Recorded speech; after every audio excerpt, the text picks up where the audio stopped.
বেদাঙ্ক.com-এ স্বাগত জানাই। আমি রাজা কুন্ডু, তোমাদের ম্যাথমেটিক্স টিচার। চলো দেখে নেওয়া যাক আজকের প্রশ্নটি কি আছে। আজকের প্রশ্নটিতে বলা আছে যে সঠিক উত্তরটি নির্বাচন করো। px সমান x cube plus ax square plus 6x plus a K x plus a দিয়ে ভাগ করলে কত ভাগশেষ হবে। প্রথম অপশনটি হলো 5a, দ্বিতীয় অপশনটি হলো -5a, তৃতীয় অপশনটি হলো -a, চতুর্থ অপশনটি হলো a। তাহলে চলো দেখে নিচ্ছি। প্রদত্ত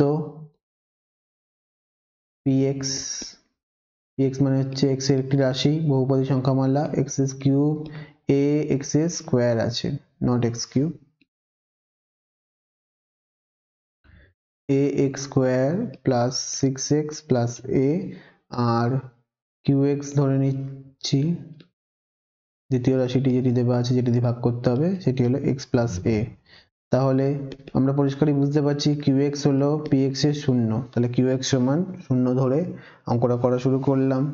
তাহলে qx এর মান দেওয়া আছে x প্লাস a সমান শূন্য, তাহলে x এর মান দেওয়া হচ্ছে -a। ঠিক আছে, x সমান বেরালো -a। সুতরাং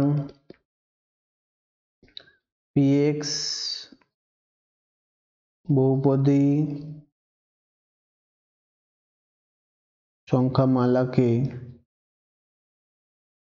qx x plus a, qx যেটি x plus a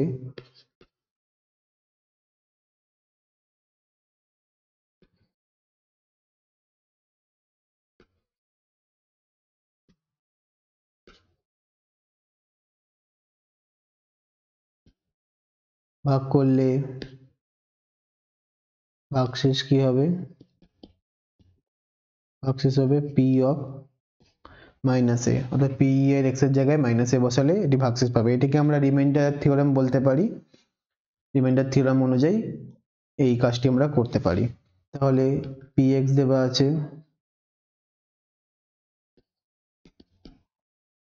x cube plus ax square plus 6x plus a। তাহলে p অফ -a মানে হচ্ছে -a whole cube a of -a whole square 6 of -a plus a।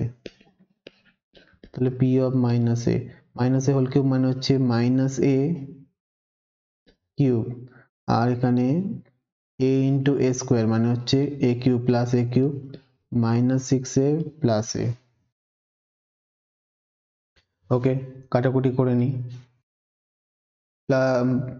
a cube -a cube কেটে যাচ্ছে, তাহলে -6a plus a মানে হচ্ছে দাঁড়াচ্ছে minus বড়, যেহেতু 6 বড়, আর 6 - 1 করলে দাঁড়াচ্ছে 5, তাহলে 5a হচ্ছে। তাহলে p - a এর মান দাঁড়াচ্ছে 5a। সুতরাং তাহলে আমরা বলতে পারি নির্ণেয় ভাগশেষ কি হবে? নির্ণেয় ভাগশেষ হবে অপশন বি, যেটির সাথে মিলছে, -5a। এটি হলো আমাদের নির্ণেয় উত্তর। থ্যাংক ইউ ফর ওয়াচিং বেদাঙ্ক.com। অঙ্কের আরো প্রবলেম এবং সলিউশনের জন্য আমাদের ওয়েবসাইট অবশ্যই ব্রাউজ করো। Thank you.